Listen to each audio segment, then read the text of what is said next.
ಕುಟುಂಬದ ನನ್ನ ಸಹೋದರಿಯರು ತಾಯಂದಿರು ನಿರಂತರವಾಗಿ 516 ದಿನಗಳ ಕಾಲ ಯಾವುದೇ ರೀತಿಯ ಬೆದರಿಕೆಗಳಿಗೆ, ಯಾವುದೇ ರೀತಿಯ ಒಂದು ವಿಕೋಪದಲ್ಲಿ, ಇಲ್ಲಿ ಮಳೆ ಆದಾಗ, ಬಿಸಿಲಿದ್ದಾಗ ಯಾವುದನ್ನು ಲೆಕ್ಕಿಸದೆ ನಿರಂತರವಾಗಿ ನನ್ನ ತಾಯಂದಿರು ಇಲ್ಲಿ ಹೋರಾಟ ಮಾಡಿದ್ದೀರಿ. ಪ್ರಥಮವಾಗಿ ನಿಮ್ಮ ಹೋರಾಟಕ್ಕೆ ನನ್ನ ವಿಶೇಷವಾಗಿ ನನ್ನ ಸಹೋದರಿಯರು ತಾಯಂದಿರು ಈ ಭಾಗದಲ್ಲಿ ಇದ್ದೀರಿ. ನಿಮ್ಮ ಒಂದು ಕುಟುಂಬದ ಆಸ್ತಿಗಳನ್ನು ಉಳಿಸಬೇಕು ಅಂತ ಹೇಳಿ ನಿಮ್ಮ ಒಂದು ದಿಟ್ಟ ನಿಲುವೇನಿದೆ. ಅದಕ್ಕೆ ನಾನು ಪ್ರಥಮವಾಗಿ ನನ್ನ ತಾಯಂದಿರಿಗೆ, ಸಹೋದರಿಯರಿಗೆ ವಿಶೇಷವಾಗಿ ನನ್ನ ಕೃತಜ್ಞತೆಗಳನ್ನ, ಅಭಿನಂದನೆಗಳನ್ನು ಸಲ್ಲಿಸ್ತೇನೆ. ಇವತ್ತು ನಾವು ಇಲ್ಲಿ ಬಂದಿರತಕ್ಕಂಥದ್ದು ಯಾವುದೋ ಒಂದು ನಮ್ಮ ರಾಜಕೀಯದ ಸ್ವಾರ್ಥಕ್ಕಲ್ಲ. ನೀವೇನು 516 ದಿನಗಳಿಂದ ನಿಮ್ಮ ಹೋರಾಟ ಮಾಡ್ತಾ ಇದ್ದೀರಿ. ನಿಮ್ಮ ಹೋರಾಟವನ್ನು ಇವತ್ತು ಗೌರವಿಸದೆ ಈಗಿನ ಸರ್ಕಾರ, ಈ ಭಾಗದ ಶಾಸಕರ ನಡವಳಿಕೆಗಳನ್ನ ಏನು ನೋಡ್ತಾ ಇದ್ದೇವೆ. ಆ ಹಿನ್ನೆಲೆಯಲ್ಲಿ ಇವತ್ತಿನ ದಿನ ಪಾದಯಾತ್ರೆಯ ಕಾರ್ಯಕ್ರಮವನ್ನು ನಿಗದಿ ಮಾಡಿದ್ದು ನಮ್ಮ ಅಶೋಕಣ್ಣ ಅವರಿಗೆ ಬಂದಿದ್ದಾರೆ. ರಾಜ್ಯದಲ್ಲಿ ಅಧಿಕೃತ ವಿರೋಧ ಪಕ್ಷದ ನಾಯಕರಾಗಿ ಪ್ರತಿನಿಧಿಸ್ತಾ ಇರ್ತಕ್ಕಂಥದ್ದೇನಿದೆ, ಬಿಜೆಪಿಯ ನಾಯಕರೇನಿದ್ದಾರೆ, ನಮ್ಮ ಪಕ್ಷದ ಸುರೇಶ್ ಬಾಬು ಅವರ ಜೊತೆಯಲ್ಲಿ ನಮ್ಮ ಪಕ್ಷದ ಎಲ್ಲಾ ಶಾಸಕ ಮಿತ್ರರು, ಮಾಜಿ ಶಾಸಕ ಮಿತ್ರರು, ಯಾಕೆಂದ್ರೆ ಎಲ್ಲರೂ ಇದ್ದಾರೆ ಇಲ್ಲಿ. ನಮ್ಮ ಮಂಡ್ಯ ಜಿಲ್ಲೆಯ ಎಲ್ಲಾ ನಾಯಕರು ಇದ್ದಾರೆ. ಒಬ್ಬೊಬ್ಬರ ಹೆಸರನ್ನ ಹೇಳಲಿಕ್ಕೆ ಹೋದ್ರೆ ಸಮಯ ಆಗ್ತದೆ. ಪಕ್ಕದ ಚಿಕ್ಕಬಳ್ಳಾಪುರದಿಂದ ಬಂದಿದ್ದೀರಿ, ತುಮಕೂರು ಜಿಲ್ಲೆಯಿಂದ ಬಂದಿದ್ದೀರಿ, ಚಿತ್ರದುರ್ಗದ ನಮ್ಮ ರೈತರು ಕಾಣ್ತಾ ಇದ್ದೀರಿ, ಇಲ್ಲಿ ಎಲ್ಲ ಕಡೆಯಿಂದ ಬಂದಿದ್ದಾರೆ. ನಿಮ್ಮ ಈ ಒಂದು ಬೆಂಬಲಕ್ಕೆ ನನ್ನ ಈ ಭಾಗದ, ನನಗೆ ರಾಜಕೀಯವಾಗಿ ಜನ್ಮ ಕೊಟ್ಟಿರ್ತಕ್ಕಂಥ ಈ ಜಿಲ್ಲೆಯ ಜನರ ಪರವಾಗಿ ಇವತ್ತು ನೀವೆಲ್ಲ ಇಲ್ಲೇನು ಸಾವಿರಾರು ಸಂಖ್ಯೆಯಲ್ಲಿ ನೆರೆದಿದ್ದೀರಿ ಬೆಳಗ್ಗೆಯಿಂದ. ನಿಮಗೆಲ್ಲರಿಗೂ ನನ್ನ ಕೃತಜ್ಞತೆಗಳು, ನನ್ನ ರೈತ ಬಾಂಧವರು, ನನ್ನ ತಾಯಂದಿರ ಪರವಾಗಿ.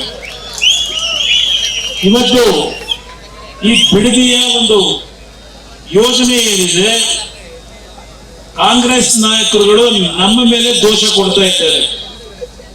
ಬಹುಶಃ ಯಾರಾದರೂ 2006ರಲ್ಲಿ ಹಿರಿಯರು ಈ ಭಾಗದಲ್ಲಿ ಇನ್ನೂ ಉಳಿದಿದ್ರೆ ಅವರಿಗೆ ವಿಷಯ ಗೊತ್ತಿದೆ. ಬಹುಶಃ 2006 ಈ ಒಂದು ಯೋಜನೆ ಪ್ರಾರಂಭ ಮಾಡಬೇಕು ಅಂತಕ್ಕಂಥದ್ದು ನಾವೇನಿಟ್ಟಿರಲಿಲ್ಲ.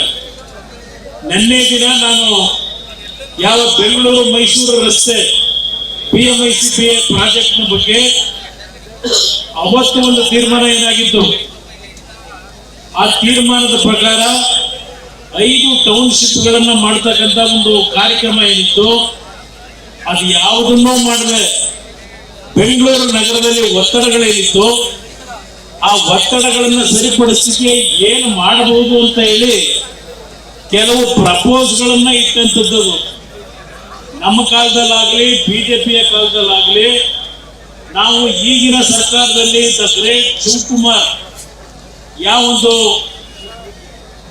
ಪ್ರಾಥಮಿಕ ಅಧಿಸೂಚನೆ, ಅಂತಿಮ ಅಧಿಸೂಚನೆಯನ್ನೇನು ಹೊರಡಿಸಿದ್ದಾರೆ, 2025ನೇ ಇಸ್ವಿಯವರೆಗೆ ಈ ಭಾಗದಲ್ಲಿ ಯಾವುದೇ ಭೂಮಿಯನ್ನ ನಾವು ಪ್ರಾಥಮಿಕ ಅಧಿಸೂಚನೆಯನ್ನ ಹೊರಡಿಸಿರಲಿಲ್ಲ.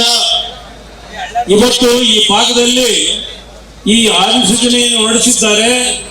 ಈಗ ಬರಬೇಕಾದ್ರೆ ಒಂದು ಸಂದೇಶ ನೋಡಿದೆ.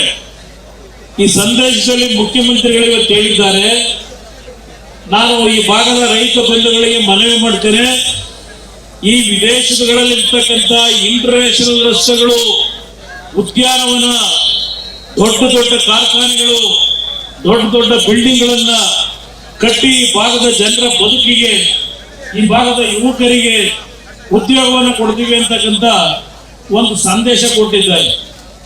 ಈಗೇನು 2 ಕೋಟಿ ಹಣ ನಿಗದಿಯಾಗಿತ್ತು, ಇವತ್ತಿನ ಸಂದೇಶದಲ್ಲಿ ನಿಮ್ಮ ಟಿವಿ ಇದರಾಗಿದ್ದರು ನೋಡಿ, ಫೋನ್ಗಳಲ್ಲಿ 2 ಕೋಟಿಯಿಂದ 3 ಕೋಟಿ ಹೋಗೋರೀಗ. ಇದೇನು ಚೌಕಾಶಿ ವ್ಯಾಪಾರವಾ? ಚೌಕಾಶಿ ವ್ಯಾಪಾರವಾ? ಇಲ್ಲಿ ಪಾಪ ಕನಕಪುರದವರುಗಳು ದಲಿತ ಮುಖಂಡರು ಬಂದಿದ್ದಾರೆ. ನೀವು ಪೊಲೀಸ್ ಅಧಿಕಾರಿಗಳೇ ಆಗಿದ್ರಲ್ವಾ, ಒಂದಿಷ್ಟು ರೆಕಾರ್ಡ್ಸ್ ಇಸ್ಕೊಂಡು ಬಂದವರು ಇಲ್ಲಿ ನೋಡಿ. ಕನಕಪುರದಲ್ಲಿ ಆ ದಲಿತರ ಭೂಮಿನ ಕೋಟಿ ಜನರಿಂದ ಲೂಟಿ ಮಾಡಿ ಅವರ ರೆಕಾರ್ಡ್ ಹಿಡ್ಕೊಂಡು ಕೂತವ್ರೆ. ಕಳೆದ 10 ವರ್ಷದಿಂದ ಅಲಿತಾವ್ರೆ. ಇದು ಈ ಮಹಾನುಭಾವ ಮಾಡಿರೋದು. ಇದು ಸುಮ್ಮನೆ ಈಗ ಬಂದಿರೋದು ಹೇಳ್ತಾ ಇದ್ದೀನಿ ನಮ್ಮ ರೈತ ಬಂಧುಗಳಿಗೆ. ಇವತ್ತು ಯಾವ ಒಂದು PMIC ಪ್ರಾಜೆಕ್ಟ್ ಇದೆ, ಆ ಪ್ರಾಜೆಕ್ಟ್ ನಲ್ಲಿ ಬೆಂಗಳೂರು ಸುತ್ತಮುತ್ತ ಇರ್ತಕ್ಕಂಥ ಹಲವಾರು ರೈತರು ಅವರ ಜಮೀನುಗಳನ್ನ ಇಲ್ಲಿವರೆಗೆ 30 ವರ್ಷದಿಂದ ಒಂದು ನಯಾ ಪೈಸಾ ದುಡ್ಡು ಕೊಟ್ಟಿಲ್ಲ. ಅವರಿಗೆ ಸೈಟ್ ಕೊಡ್ತೀವಿ ಅಂತ ಹೇಳಿದ್ರು. 4,000 ಕುಟುಂಬಕ್ಕೆ ಇನ್ನೂ ಸೈಟ್ ಕೊಟ್ಟಿಲ್ಲ. 30 ವರ್ಷ ಕಾರ್ಯಕ್ರಮ. ಶಿವಕುಮಾರ್ ಅವರೇ, ನೀವೇ DMICPA ಅಂತ ಹೇಳಿ ಅಥಾರಿಟಿ ಮಾಡಿ, ಆ ಅಥಾರಿಟಿಯ ಅಧ್ಯಕ್ಷರು ಆ PMIC ಪ್ರಾಜೆಕ್ಟ್ಗೆ ಏನಪ್ಪ ಮಾಡಿದ್ದು ನೀವು? ಅದನ್ನೇ ಮುಂದೆ ನಾವು ಕೇಳ್ತಾ ಇರೋದು. ಇವತ್ತು 5 ಟೌನ್ಶಿಪ್ ಮನೆ ಹಾಳಾಗೋಗ್ಲಿ. ಬೆಂಗಳೂರು ಸುತ್ತಮುತ್ತ ರೈತರನ್ನ ಒಕ್ಕಲೆಬ್ಬಿಸಿ ಪೊಲೀಸ್ ಲಾಠಿ ಚಾರ್ಜ್ ಮಾಡಿ ಹಲವಾರು ಬಡ ರೈತ ಕುಟುಂಬದ ಹಲವಾರು ಯುವಕರನ್ನ ಜೈಲಿಗೆ ಕಳಿಸಿ ಇವತ್ತಲ್ಲಿ ಜಮೀನು ಲೂಟಿ ಮಾಡಿದ್ರಲ್ಲ.